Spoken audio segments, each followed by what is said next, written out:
You think war doesn't have economic causes. Come along, front row. Go ahead.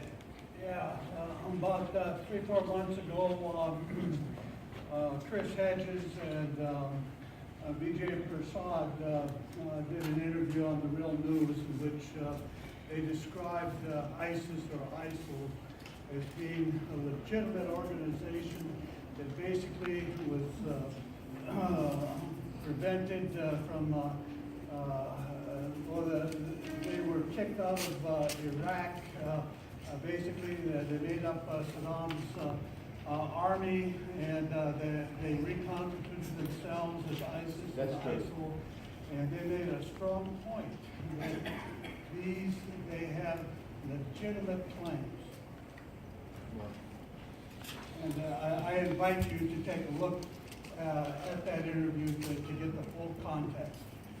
Okay, so real quick, you're in a predominantly Shia country that has been oppressed by a Sunni minority.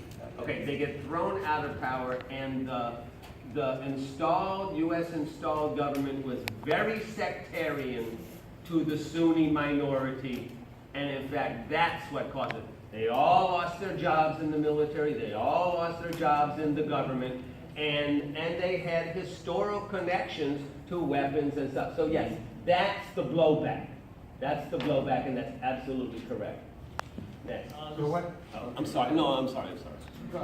Can you recommend, you mentioned an article. I mean, can you recommend a more detailed, there's such a fog of war going on with this issue. Yeah, you're right. Are there any decent, good books, recent, that are?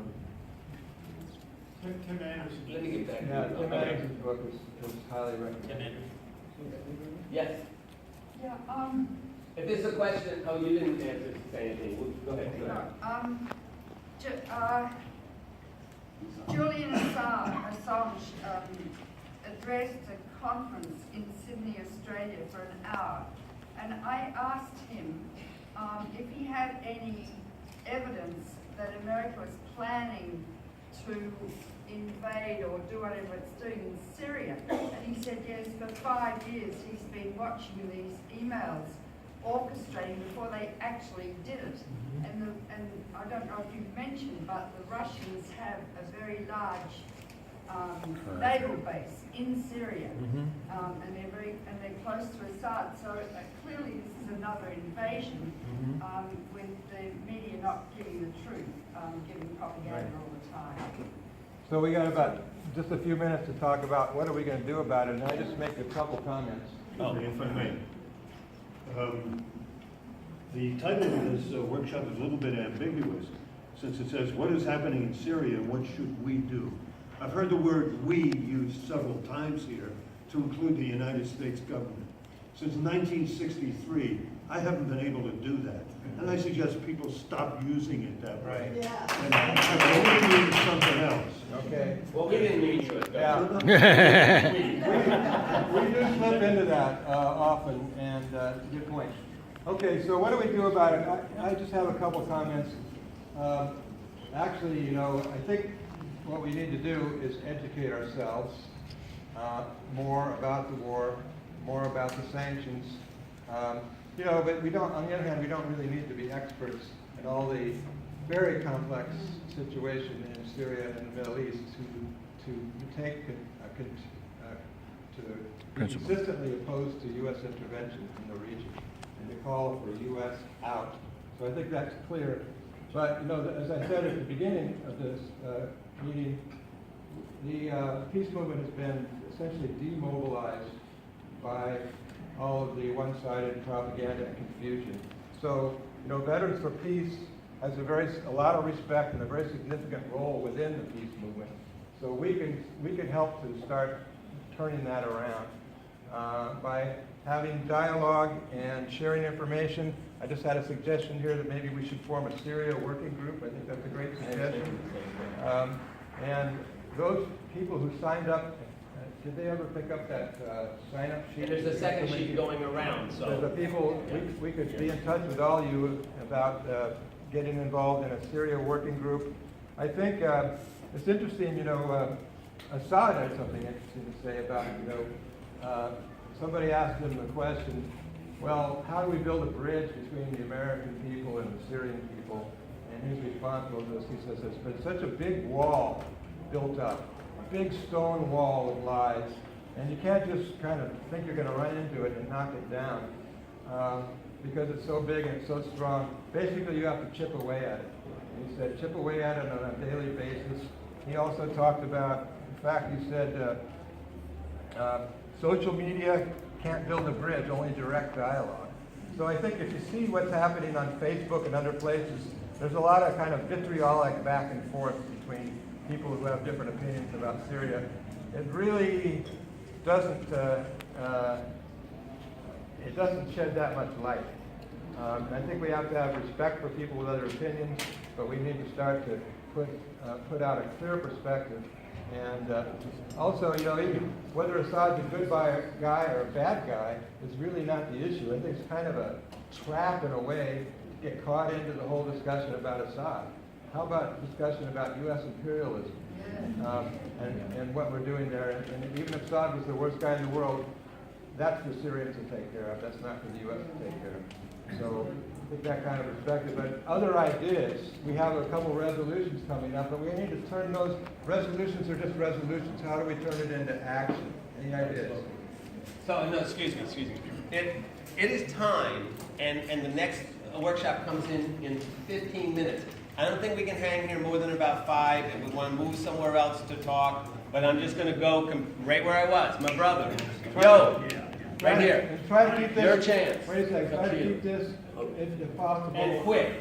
So, Okay, the question- We're not going to get another chance. You already had a The chance. question I have, and because I'm hearing the same goddamn recipe, how is American imperialism involving dismantling Syria any different than any other recipe we've used to dismantle so many goddamn countries? Yes. That's right. I'm hearing the same thing. I mean, it's like, you know, have we ever had a president that wasn't an imperialist? No. Next. I'm gonna make one comment, and that is, to me, the most evil piece of real estate that's ever existed on the face of the earth is the goddamn Pentagon. I agree. It's the #1 mental institution in the world. Okay, we only got 2 more rows, so we're gonna keep going. Here. Okay, next row. My brother here, coming along in this row, green shirt. Yeah, I'd like to say thanks a lot. I'm really glad that you went to Syria and gave us that information. Another thing is that what to do, there is a resolution in Congress starting out right now that is going to pave the way for Hillary's war on Syria. They call about no-fly zone, safe zone. It sounds all sweet, but we know what it really means. If everybody gets on the horn and demands their congressman to stop this right in its tracks, that would be a big help. And she's going to be worse than Obama was. Next. That'd be very good, folks. Bill. Next. Okay,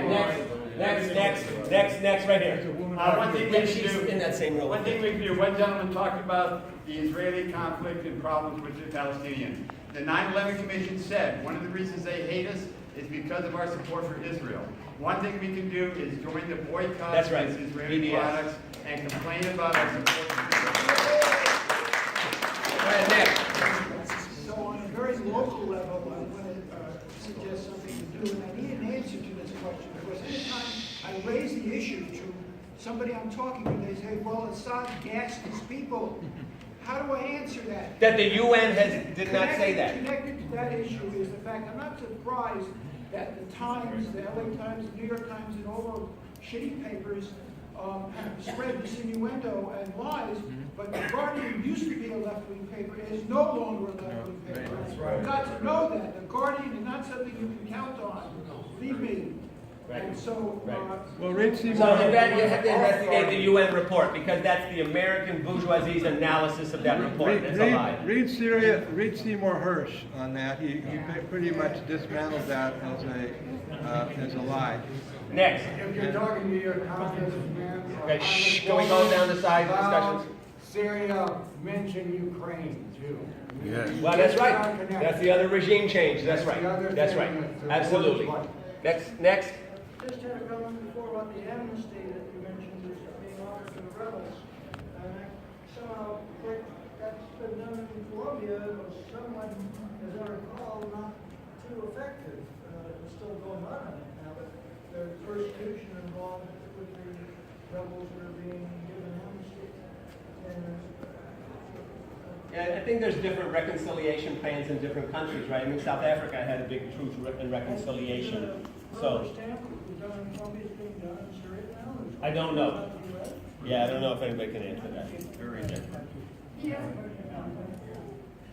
Next. Yeah, I invite everybody who's interested here to join me and Ann Wright at a few minutes after 5 at the Code Pig table so we can start talking strategy. We have to hop on this. Yes, education, but we've got to make a plan now for when that woman becomes our next You're right. president and Yeah. rolls out her plan that she's been working on for a long time. Well, from your mouth to God's ears, sir, but I don't think so. So I think we better be ready for the presidency of Hillary Clinton the day after. No, you're right. she's You're right. elected. You're right. This brother right here in the black shirt. Go ahead. You had your hand up. Go ahead. Yeah, you. Yes, so I just wanted to point out that I think, Okay, excuse me. Shh. I think this is going to be the last one. I just think it's important to acknowledge Russia's role and how that's playing into our strategy.